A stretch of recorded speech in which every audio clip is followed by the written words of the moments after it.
We need parents to be involved. And in a city like LA, where we have a lot of Hispanic parents, you know, being Hispanic myself and an immigrant, the notion of parental involvement is foreign in many of our countries. It's like, that's the responsibility of the school. We see a change now in our countries. So parents don't understand that they have to be involved. They have to go to schools and see what's going on, demand excellence for their kids. Let me see what is it that my third grader is learning, what is it that my eighth grader is learning, and demand for higher standards. Right.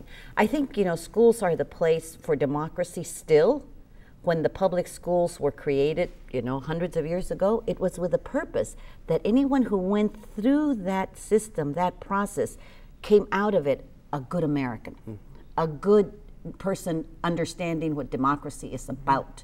So today, talking about immigrants and even others, because our civic life is frail right now. So if we want civic engagement, it starts in the school.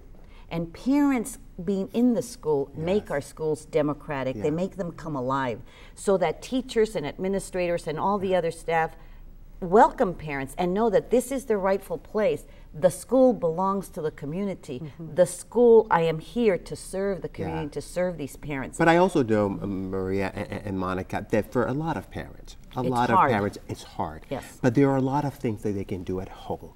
So one as simple as, I think every parent should always ask their kids when they get back to school, from school, it's like, what did you learn today? Right. Make it a routine. What did Monica tell me? What did you learn today? And if the kid says, "I was nothing," and that is push. That is very telling. That they model reading, reading habits. Just pick up. It doesn't matter if it's a newspaper. The kids show that there's an interest in reading. That they monitor what kids are watching TV with the older kids, who love to watch movies. Well, there's a lot of parallels between a movie and a novel. So, like, we're going to watch this movie together and ask them, what do you think about how this character develops from the beginning of the movie to the end of the movie, which is exactly what we ask in terms of when they're reading a book. It's an important reading skill in terms of character development and how the author does that.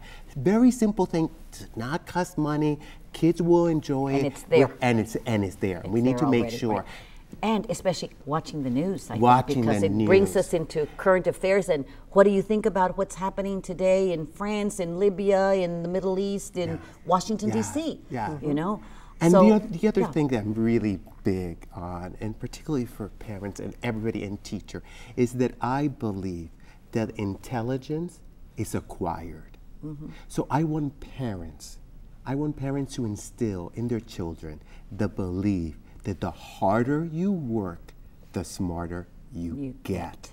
It's not that you're born with an intelligent mind or not, it's the effort. Which reminds me, there was a very interesting study comparing American mothers to Asian mother around math performance. And you know that Asian students do really well in mathematics. So they asked the American mother throughout the country, what do you attribute your child's success in mathematics? Overwhelmingly, American mother said to their ability, that they had a mathematical mind. They were born with a mathematical mind. You would be surprised. What do you think? The Asian mind. What do you think the Asian mother said? Well, knowing about Tiger Mom, they probably said they worked hard at it. Exactly. Overwhelmingly, the Asian mother said effort. It's effort. So they believe it's how hard you work. It's not that you're born with a mathematical mind, and that's what we want to make. All kids, the harder you work, the smarter you get. So intelligence is acquired. Believe in them, and believe like probably our parents did. Since we were kids, as I was a kid, it's like, you're going to college. You know, you're going to college. I've met her mother, and I must say her mother is a very powerful, very good speaker, very motivating, very inspirational. So I understand that Monica's development, you know, is infused with this inspiration by her own mother. But tell me about your own parents. Tell us a little bit. I think we would be interested. Absolutely. You're an immigrant to this country, but also, you know, a newcomer to Los Angeles. Yeah. What can we learn from your own experience? That would be very interesting. Well, hopefully without getting emotional, because I think the greatest gift that I've been given in my life are my parents. It's truly, truly a blessing. It is a blessing. They both have been role model in their simplicity, in their belief. I have 3 siblings, in their belief that we can do anything that we want to, and always being there, even when we made mistakes. They were like, "Okay, you made a mistake. So what did you learn from it?" My parents are amazing, and you know, I'm so excited. I'm hopefully going to be seeing them soon because they're going to celebrate their 50th wedding anniversary. But that belief that we can be anything, and being there, but also, and sometimes there was a little bit of tough love. It's like, no, wait a minute, you need to do this now. You need to do this because of this. But just the underlying belief since I was a little kid, that nothing, and particularly in a third world country that I come from, that I was not going to be anyone if I didn't have access to education. Right. And I think that's what we want every teacher to understand, to respect, and learn to cultivate a relationship with these parents who have that kind of power. Yeah. Imagine, I was a teacher for many years, for about 10 years, and I taught at the elementary, the middle, and the high school. And behind every successful kid, I could almost hear their mama saying, "Sí, mijito, go for it. Yes, mijito." And I wonder sometimes that teachers today might feel a little bit alone in the classroom. The classroom can be so alone if you don't have colleagues and partnerships out there. And for teachers, what I would love for teachers to really understand and to focus on from time to time, as busy as they are, is to cultivate that relationship with teachers. I mean, with their parents, because that will pay off in terms of my effectiveness as a teacher. And you know, the difference is it will make. You know, I've been in this journey for 25 years. You're just a kid. I could be your mother. I don't feel like a kid, but thank you. I'll take that as a compliment. Yes. But I've been in this journey of for 25 years of trying to make a difference in the lives of kids. And I honestly have not yet met a parent who does not want the best for their kids. Some of them don't know how to articulate that. Right. But all parents really want their kids to succeed. So it is up to us, you the board, us the system, the schools, and the teachers, to find ways to tap on that amazing interest that they have in their children's success, and tap on that potential, unlock it, and make miracles happen in our schools for our kids. That's absolutely right. And that's why we're at 100% graduation and not 95 or 90, because I've not met a parent who says, you know what, never mind, not my kid. Or a parent or a child who says, you know, no, I'm not interested in graduation. And so our belief in this district is we have a responsibility to every child and every family.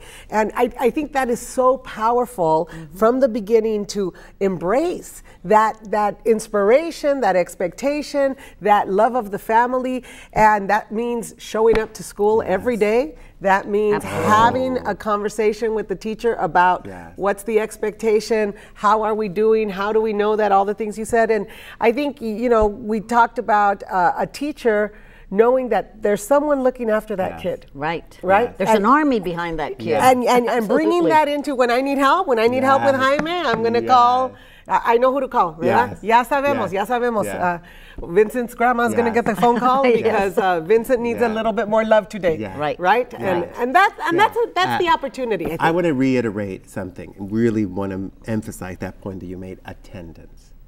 I want parents to know that one absence that the kid have in a year is going to impact their learning and their future. Right. I'm not saying, obviously, if the kid is sick, yeah, but be very conscious, because sometimes they say, oh, you know, it's a little bit drizzly. No, I'm going to keep them ahí bendito, you know. No me voy a mojar. No, yeah. I'm not going to get wet today. But you know, the consequence. Right. You know, as it is, we only have, what, about 180 days, and we really want to maximize that time. Right. So attendance is absolutely essential. And particularly, I want to emphasize for kindergarten.